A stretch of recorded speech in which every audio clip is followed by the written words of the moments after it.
दोस्तों, welcome back to my channel. Today we are going to study about objectives of financial management. इसके पहले के lectures में हमने meaning, definition and nature and characteristics of financial management already cover कर लिया है। अब इस लेक्चर में हम बात करने वाले हैं ऑब्जेक्टिव्स ऑफ फाइनेंशियल मैनेजमेंट के बारे में।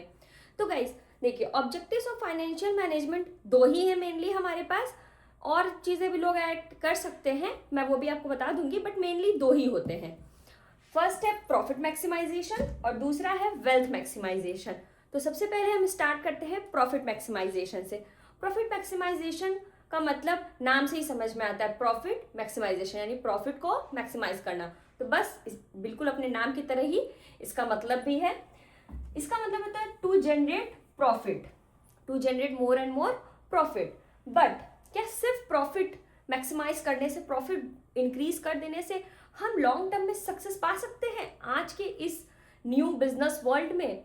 So answer is no. जैसा हम सबको पता है, इस एमर्जिंग बिजनेस वर्ल्ड में हम सिर्फ प्रॉफिट अर्न करके ज़्यादा टाइम तक सर्वाइव नहीं कर सकते। तो ये लॉन्ग टर्म में तो बेनिफिशियल नहीं होता है, बट हाँ ये शॉर्ट टर्म गोल्स के लिए बहुत बेनिफिशियल होता है।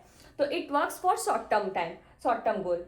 फिर उसके बाद बात करते हैं स्कोप के बारे में। तो सिर्फ profit maximization is not enough, ठीक है, only profit maximization is not enough for our business. So ये नैरो इन स्कोप होता है। इसका मेन एम होता है बस प्रॉफिट को इंक्रीज करना। प्रॉफिट हम कैसे इंक्रीज कर सकते हैं? कॉस्ट को रिड्यूस करके, सेल्स को या अपने रिवेन्यू को इंक्रीज करके।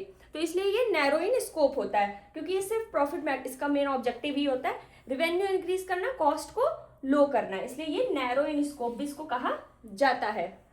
फिर क्या है, इसका मेन फोकस कहाँ होता है? Earning large amount of profit, यानी प्रॉफिट के अमाउंट को बढ़ाना, इंक्रीज कराना ही हमारा इसमें मेन फोकस होता है। अब देखिए क्या है, it involves high risk tolerance, क्योंकि हमारा गोल जो होता है वो शॉर्ट टर्म ऑब्जेक्टिव्स को पूरा करने का होता है। इसलिए शॉर्ट टर्म में प्रॉफिट को बढ़ाने के लिए हम क्या करते हैं? हाई रिस्क ले लेते हैं। इससे हमें शॉर्ट टर्म में तो बेनिफिट मिल जाता है, हमारा प्रॉफिट इंक्रीज हो जाता है इसके, लेकिन इसके लिए हमें हाई रिस्क को भी टॉलरेट करना पड़ता है। तो ये हमारा हो गया प्रॉफिट मैक्सिमाइजेशन, जो कि इजी है। बट जो नेक्स्ट पार्ट है वो थोड़ा सा लोगों को कभी कभी टफ लगता है, पर ये बिल्कुल टफ नहीं है, ट्रस्ट भी। मैं आपको बहुत ही आराम से एग्जांपल देके समझाऊंगी। देखिए, वेल्थ मैक्सिमाइजेशन क्या होता है? वेल्थ मैक्सिमाइजेशन का मतलब होता है to increase the investment value of shareholders. मतलब जो हमारे कंपनी में शेयर होल्डर्स है, जिन्होंने अपना पैसा कंपनी में इन्वेस्ट कर रखा है, उनकी इन्वेस्टमेंट की वैल्यू को बढ़ाना। क्या मतलब हुआ? तो इसको मैं एक एग्जांपल से समझाना चाहूंगी, ठीक है? तो इसका एक एग्जांपल लेते हैं। फॉर एग्जांपल, आपने एक कोई कंपनी है, उसका शेयर खरीदा, ठीक है? 10 शेयर खरीदे 10 रुपए के, यानी कि आपने 100 रुपए इन्वेस्ट किए। आपके पास 10 शेयर ही है कंपनी के, बट फॉर एग्जाम्पल 2 साल बाद इस 10 शेयर की वैल्यू हो गई 11 रुपए बढ़ के। दैट मीन्स अब आपका हो गया इन्वेस्टमेंट का वैल्यू 110 रुपए उस कंपनी में। तो ये जो 10 रुपए, 1 रुपए हर शेयर पे, यानी आपका जो 10 रुपए ओवरऑल आपके इन्वेस्टमेंट में इंक्रीज हुआ है, ये क्या हुआ है? वेल्थ आपका इंक्रीज हुआ है, शेयर होल्डर्स का वेल्थ इंक्रीज हुआ है। This is called wealth maximisation. तो यही होता है वेल्थ मैक्सिमाइजेशन का मतलब, कि हम लोग शेयर होल्डर्स के इन्वेस्टमेंट की वैल्यू को इंक्रीज करते हैं, मार्केट वैल्यू को इंक्रीज करने के ही प्रोसेस को हम कहते हैं वेल्थ मैक्सिमाइजेशन। तो इस प्रोसेस में यही होता है।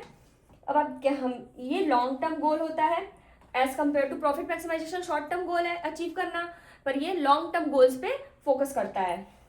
ये ब्रॉडर कॉन्सेप्ट है, इसमें बहुत सारी चीजें इन्वॉल्व हो जाती हैं, ठीक है? ये प्रॉफिट मैक्सिमाइजेशन के कंपैरिजन में ब्रॉडर होता है, प्रॉफिट मैक्सिमाइजेशन नैरो इन कॉन्सेप्ट है। मैं साथ साथ में डिफरेंस भी बताते चल रही हूँ, और अगर आपको इंडिविजुअल टॉपिक्स होता है आप तब भी लिख सकेंगे, और डिफरेंस आएगा तो भी आप लिख सकेंगे। फिर क्या है, focus on highest market value of share, यानी शेयर के मार्केट वैल्यू को कितना ज़्यादा से ज़्यादा हम बढ़ा सके, यही हमारा फोकस होता है। It involves balanced approach to risk management.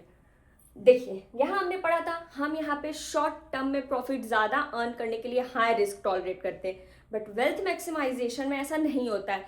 Long term में स्टेबिलिटी लाने के लिए हम लोग बैलेंस्ड रिस्क मैनेजमेंट करते हैं, ताकि हम लॉन्ग टर्म में क्या हो सके? स्टेबल रह सके। शॉर्ट टर्म में तो ठीक है, बहुत ज़्यादा रिस्क लेके प्रॉफिट अर्न कर लेना, पर लॉन्ग टर्म में ये हमारे बिजनेस के लिए सूटेबल नहीं होगा। आई होप आप लोगों को प्रॉफिट मैक्सिमाइजेशन और वेल्थ मैक्सिमाइजेशन अच्छे से समझ में आया होगा। जैसे कि मैंने वीडियो की स्टार्टिंग में बताया था, मेनली तो ये 2 ऑब्जेक्टिव ही होते हैं फाइनेंशियल मैनेजमेंट के, बट अगर आपके सिर्फ क्वेश्चन में आ जाता है 2 मार्क्स या 4 मार्क्स के लिए आ गया कि ऑब्जेक्टिव्स ऑफ फाइनेंशियल मैनेजमेंट बताइए, तो आप सिर्फ 2 पॉइंट्स लिखते हैं और उसको एक्सप्लेन कर देंगे तो वो इनफ होगा। बट कभी कभी हमें ऐसा लगता है अपने सेटिस्फेक्शन के लिए कि हमने कम लिखा है, हमें पॉइंट्स ज़्यादा चाहिए होते, तो उसमें हम ये भी लिख सकते हैं कि एक पॉइंट हम लिख सकते हैं, मैं ऐसे ही बता देती हूँ। एक पॉइंट हम लिख सकते हैं कि acquisition of procurement of funds, यानी कि फंड को प्रोक्योर करना कि कहाँ से कितना फंड हमें लेकर आना है ये। और नेक्स्ट होता है कि यूटिलाइजेशन ऑफ फंड्स, यानी acquisition of funds and utilisation of fund. Acquisition of fund में हर कौन से सोर्स से कितना फंड हमें अरेंज करना है हम ये डिसाइड करते हैं, और यूटिलाइजेशन ऑफ फंड में किस सेक्टर में कहाँ पे किस तरीके से हमें उस अक्वायर किए हुए फंड को यूटिलाइज करना है ये हम डिसाइड करते हैं। आई होप आपको समझ में आ गया होगा। अगर कोई भी डाउट हो तो please let me know in the comment box, और लाइक शेयर एंड सब्सक्राइब।